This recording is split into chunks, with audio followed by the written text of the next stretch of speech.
Assalamualaikum warahmatullahi wabarakatuh. Kita start dengan hari ini mata pelajaran Jawi pada jam 2 hingga 3 petang. Okey, bersama kelas PDPR bersama Ustazah Malina. Untuk hari ini Selasa, berapa bulan yang ini? 20 hari bulan April tahun 2021. Okey. Semua dah sedia ke dengan buku IM Jawi yang kulit warna biru dan juga kad IM Jawi muka depan dan juga muka belakang. Okey. Hari ini kita akan belajar untuk tajuk yang seterusnya, iaitu muka surat 9. Okey, muka surat 9. Okey, sebelum tu kita tulis dulu hari dan tarikh. Okey, hari ini hari Selasa. Hari Selasa. Okey, berapa bulan? 20 hari bulan 4 tahun 2021. Okey, 20 hari bulan 4 tahun 2021. Okey, hari ini kita akan belajar tajuk. Okey, tengok pada kad IM Jawi. Tengok kad pada IM Jawi. Tengok pada ejaan mengikut hukum. Yang nombor 3, ejaan mengikut hukum. Okey, hukum AA kita dah belajar. Hukum AA kita dah belajar. Hari ini kita akan belajar hukum kaga. Apa itu kaga?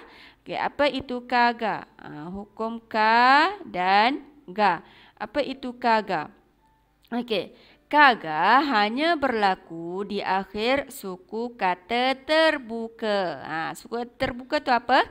Suku kata terbuka adalah suku kata yang berakhir dengan huruf vokal. Tengok ni, berakhir dengan huruf A. Berakhir dengan huruf A.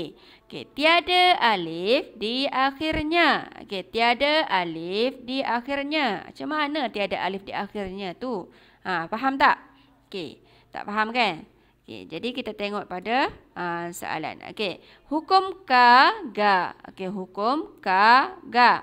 Okey, huruf alif tidak dilambangkan sebagai bunyi vokal A di suku kata akhir yang bermula dengan konsonan kaf atau ga dalam suku kata terbuka, kecuali ejaan tradisi, kata serapan Inggeris dan bunyi i pepet sebelumnya. Okey, apa hukum ka dan ga? Okey, tengok pada perkataan yang ke-159. Okey, buka. Apa yang ada di akhir dia tu? Apa yang ada di akhir dia? Ada di akhir dia tu huruf ka. Perkataan suku kata ka. Okey, yang berada di akhir dia suku kata ka. Okey, jadi ka ni lah asal-asal dia. A ni kena ada alif. Tapi bila masuk pada ada perkataan tu, ada suku kata ka dan suku kata ga di akhirnya, maksudnya di akhir sekali tu ada ka dan ga dengan syarat bahasa Melayu, perkataan tu bahasa Melayu, maka ka tu kena potongkan A. Ka tu kena potongkan A. Okey, tengok contoh. B sama dengan, okey, bila potong A maka tiada padanan. Tak ada A tu sama dengan alif. Jadi kita tak perlu bubuhlah alif tu. Okey, tengok contoh. Saya buat B sama dengan ba, U sama dengan waw, K sama dengan kaf sahaja. Okey, tak perlu bubuh alif lah. Sebab ni hukum ka dan ga. Bila hukum ka dan ga berada di akhir sekali, ada suku kata ka tu kena potong A. Okey, tengok semoga. Okey, ada ga apa belakang? Ada ga. Okey, saya kata tadi bila ada ka ataupun ada ga di akhir dengan syarat perkataan tu adalah bahasa Melayu, maka kena potong. Kena potong. Okey. Yang kita belajar dulu. I pepet bunyi kena potong. Okey. Jadi hak kena potongnya bunyi lepas tu dalam perkataan tu kena bunyi kena potong. Okey, jadi semoga S sama. Bila potong tiada padanan huruf lah. Okey, S sama dengan sin, M sama dengan mim, O sama dengan waw, G sama dengan ga. Tak perlu letakkan alif. Okey, faham? Okey, buat sehingga sampai habis. Okey, tengok yang ke B. Pengecualian. Maksudnya pengecualian ni apa? Maksudnya yang ni kena letakkan alif. Sekiranya kena letakkan. Okey, ada syarat-syarat dia. Hukum ka dan ga ejaan tradisi, tak perlu buang. Kata serapan Inggeris, tak perlu buang. Dan bunyi i pepet sebelumnya. Maksudnya bunyi sebelum ka dan ga. Jadi tak perlu potong e. Okey, tengok yang pertama dulu. Ejaan tradisi. Jika ejaan tradisi. Syurga ejaan tradisi. Syurga loka ejaan tradisi. Nak macam mana ejaan tradisi ni? Ejaan tradisi, ejaan sejak dahulu kala yang tidak diubah langsung. Jadi ada 24 perkataan. Awak kena ingat. Nak tahu mana ejaan tradisi? Tengok pada kad. Tengok pada kad. Okey, ni yang warna kuning tu ejaan tradisi. Yang warna kuning ejaan tradisi. Ada 24 perkataan. Yang ni awak kena ingat. Okey, antaranya ini, itu, beta, kita, ia, iaitu, di, dia, dari, lima, demikian, daripada, pada, kepada, ada, tiada. Maka, jika, jikalau, syurga, syurga loka, manusia, manusiawi, peri kemanusiaan. Okey, tengok pada soalan sebalik. Okey, jika, ada tak dalam ni? Jika, jika, ada. Bila ada, kena ikut ejaan dia betul-betul. Jadi, jim dengan kaf sahaja. Okey, yang kedua, syurga. Ada tak syurga? Ada tak syurga? Ada syurga. Bila ada dalam ejaan tradisi, maka tak perlu ikut kena potong ke, tak kena potong ke, tak perlu. Awak kena ingat perkataan tu begitu daripada dulu sampailah sekarang ejaan yang sama. Okey, tengok yang ketiga. Syurga loka. Okey, ada tak syurga loka? Ni ada syurga loka. Okey, jadi ejaan dia gitulah. Awak kena tiru dia. Kena ingat ejaan dia macam mana. Okey, tengok yang kedua. Afrika. Okey, yang kedua ni adalah kata serapan Inggeris. Afrika, Inggeris. Amerika, Inggeris. Antartika, Inggeris. Jadi, bila Inggeris, mindset lalu bila perkataan bahasa Inggeris, tidak perlu potong. Saja ayat tadi yang kena potong K dengan ga tu untuk bahasa Melayu sahaja. Untuk apa? Bahasa Melayu sahaja. Okey. Yang ni Afrika bahasa Inggeris. Jadi tak perlu buanglah. Tulis betul-betul. A sama dengan alif, F sama dengan fa, R sama dengan ro, I sama dengan ya, K sama dengan kaf, A sama dengan alif. Okey. Ni Amerika. Bukan Amerika. Amerika. I taling. Bunyi I taling. Maka kena ya. Okey.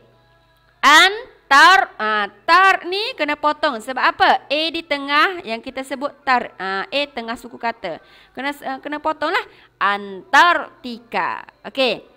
Faham? Yang ketiga, yang ketiga dia kata bunyi i pepet. Bunyi sebelum ka dan ga. Bunyi sebelum ka dan ga. Okey, bila bunyi i pepet, tu kena potong dah yang awak belajar dulu. Pun nak potong. Bila kena potong dah, maka ka dengan ga ni tak perlu potong dah lah. Sebab tu dia ada pengkhususan untuk sebelum ka dan ga, maka ka dan ga tu tidak perlu dipotong. Okey, jadi kena letakkan alif lah. Okey, T sama dengan ta, K sama dengan kaf, A sama dengan alif. Teka. Okey. Maksudnya kesimpulannya, kalau ada kena potong sebelum dia, ka dan ga tu tak perlu dipotong dah. Okey, kesimpulannya, bila awak tengok perkataan tu bahasa Melayu, ka dan ga berada di akhir, potong terus A di akhir tu. Potong terus A di akhir. Ingat 3 je yang tak boleh dipotong. Apa yang pertama? Iaitu ejaan tradisi. Ejaan yang awak perlu ingat. Ada 24 perkataan semuanya. Okey, ejaan tradisi. Okey, yang kedua apa dia? Kata serapan bahasa Inggeris. Okey, kata serapan bahasa Inggeris. Dan yang ketiga apa dia? Ada i pepet sebelum ka dan ga. Okey, bila i pepet tu wajib dah potong. Okey, bila i pepet kena potong, maka ka dan ga tu tidak perlu dipotong. Okey, faham? Okey, yang mana tak faham? Okey, jadi awak buat muka surat 9 je lah. Satu muka surat sahaja. Okey. Jika awak tak faham, awak PM Ustazah, tanya betul-betul. Tanya betul-betul sebab kita tak tahu lagi bila kita akan buka sekolah. Okey. Jadi, yang tak faham, tanya betul-betul, sila buat. Tugasan yang diberikan, buat. Jangan tangguh-tangguh. Sebab apa? Sebabnya, saya tengok masa buka sekolah 4 hari bulan hari tu, saya cek, kita dah buat 8 muka surat, tapi kosong. Ada dalam 10% saja dalam satu kelas tu yang buat latihan. Yang selebihnya, tengok kosong terus. Jadi, rugi masa kita. Sepatutnya kita dah siap dekat rumah, Ustazah hanya cek sahaja. Sepatutnya kita boleh masuk dah tajuk lain. Tapi kita tak boleh nak masuk tajuk lain lagi sebab awak tak buat. Bila awak tak buat, awak tak akan faham. Ilmu ni kalau kita tak tulis ataupun praktikkan apa yang kita belajar, awak tak akan ingat. Kalau masuk dalam kepala sahaja, dengar saja, memang tak akan jadi. Okey, mohon sangat-sangat awak siapkan semua kerja bahasa Arab dan juga Jawi. Okey, Jawi ni muka surat 1 hingga 10. 1 hingga 9 wajib awak siapkan. 1 hingga 9. Okey, untuk bahasa Arab 1 hingga muka surat 15 wajib awak siap. Lepas tu yang sambung tadi, muka surat apa tadi? 23, 24, 25, 26 dan 27. Okey, untuk hari dan bulan tu Ustazah akan bagilah nanti, petang nanti dalam pukul 3.30 petang. Okey, itu sahaja. Ustazah akhiri dengan Assalamualaikum warahmatullahi wabarakatuh.